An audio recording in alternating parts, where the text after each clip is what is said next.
So there's been a lot of news recently about these police overtime scandals, and I figured I'd weigh in and give my 2 cents.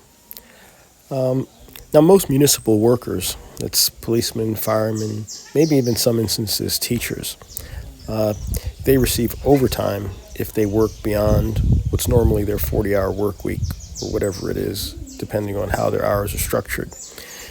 And they earn this overtime at a time and a half rate. So if they make $1 an hour, they earn overtime at $1.50 an hour.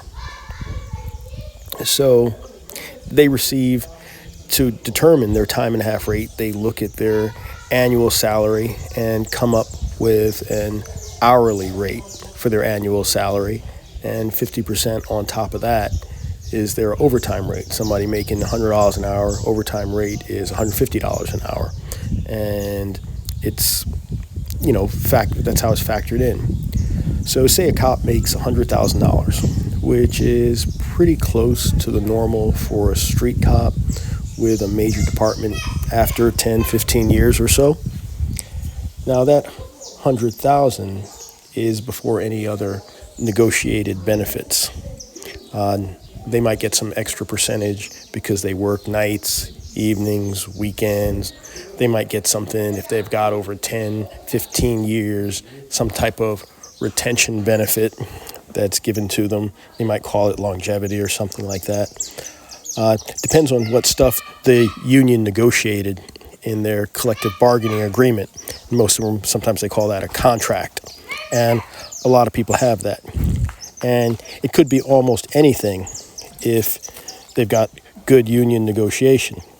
So let's say, now it's interesting with regard to the union negotiations because people could almost negotiate anything.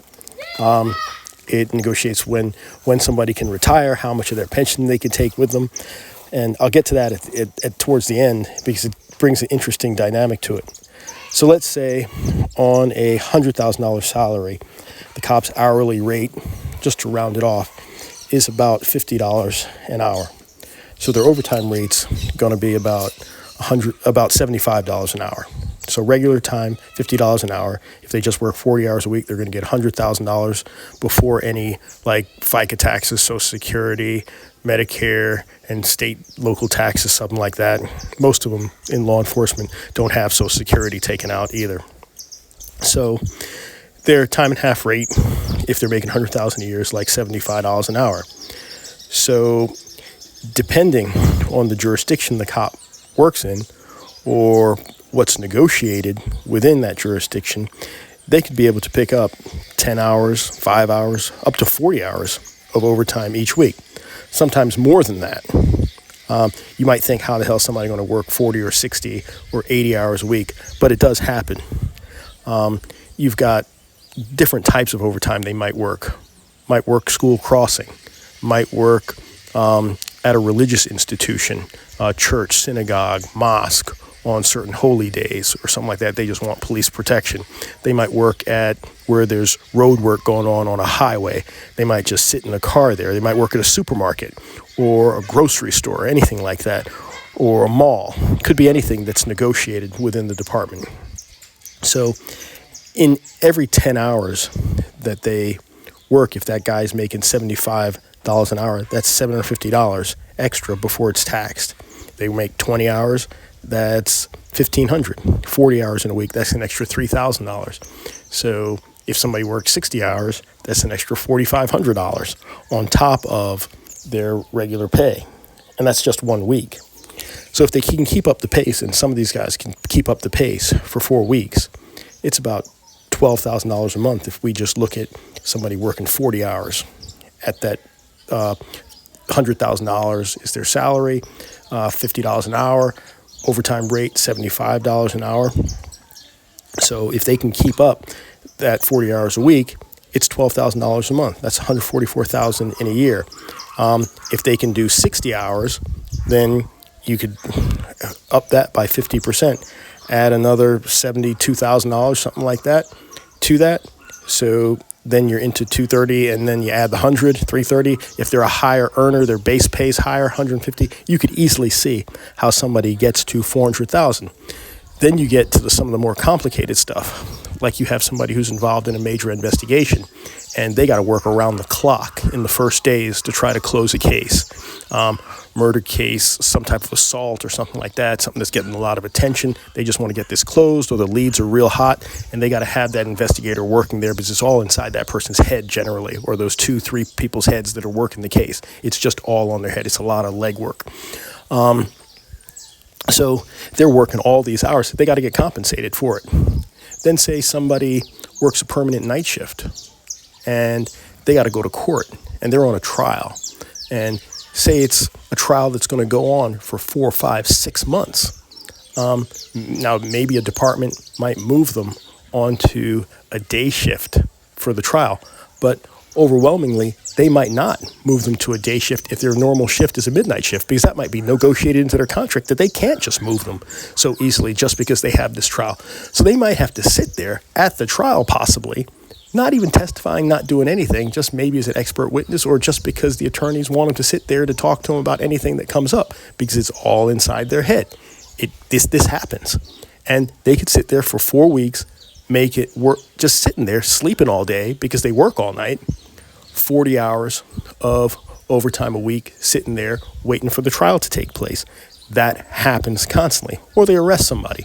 They lock somebody up for drunk driving overnight, and they got to take them. Maybe the court, they don't have a night judge, or a magistrate at night, so they got to take them in during the day to do that. There are just so many ways. So then they got to get overtime for that. There are just so many ways.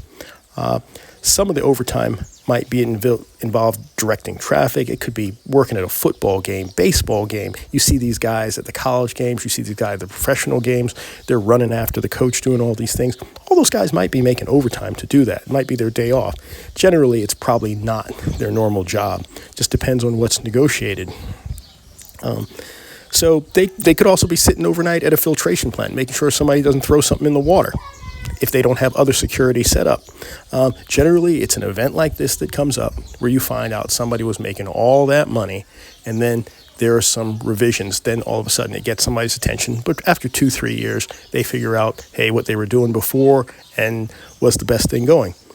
Now, is there room for abuse? Of course, there's tons of room for abuse.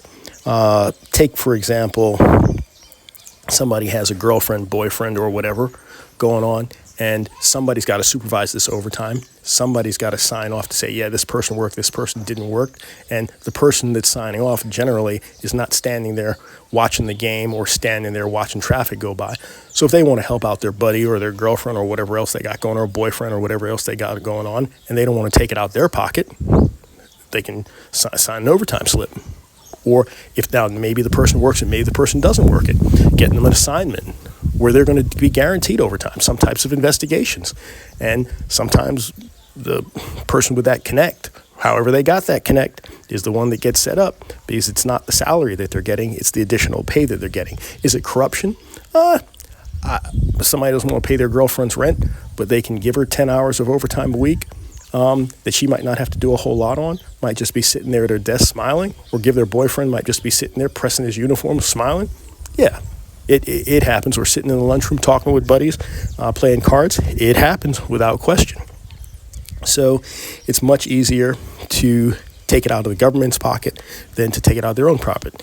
Is that corruption? If the person didn't work it, yeah. If the person doesn't work it, or didn't work the overtime, then they consider that some type of theft of some type of government service, and that's wrong. But you got to be able to prove they didn't work it.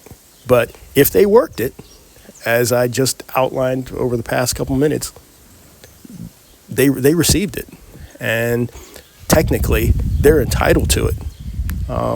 It's just the way it works. I mean, I remember on departments, probably 90% of the arrests were made by 10% of the folks. And generally, depending on and a lot of the arrests were made at night. So generally, those folks made more. But you had some folks who just worked professional football games, professional baseball games, and they made just as much as somebody investigating a crime.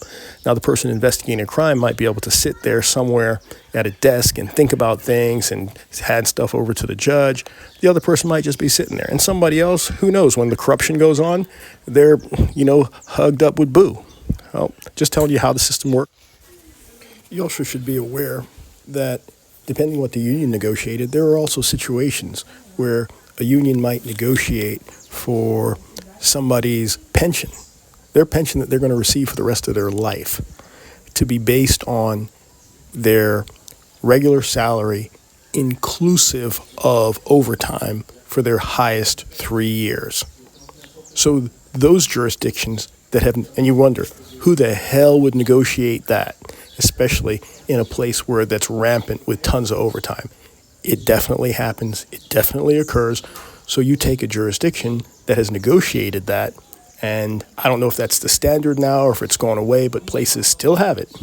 And where the opportunity came up or somebody was in a position through hook or crook to make $150,000, $200,000 a year and then bank in another $200,000-$300,000 of overtime. And so maybe they're making $500,000 a year. And their pension is going to have to be paid by taxpayers based on that base pay inclusive of overtime. Sometimes it's inclusive of other incentives like longevity and things like that that are factored into getting them up over that $100,000, $150,000, $200,000 to some astronomical figure.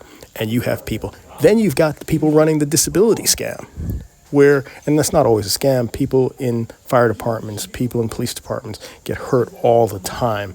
But disability is very often tax-free.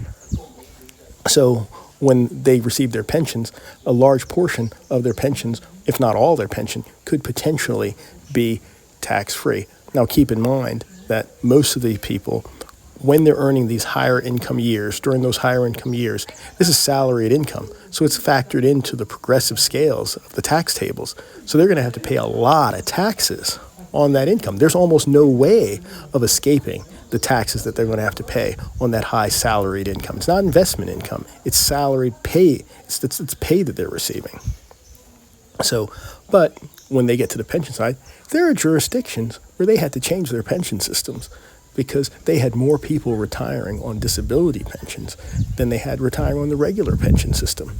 Talk to anybody, and I'm not saying that people don't deserve it, but if you talk to some of these people, most people, when they say they're retired, don't ask the second question of, are you on a disability or not a disability? There are people who are so deserving of those disability pensions. There are people who are deserving of 5 disability pensions. But I've met folks who, I mean, when I say they were working the system, they were working the system.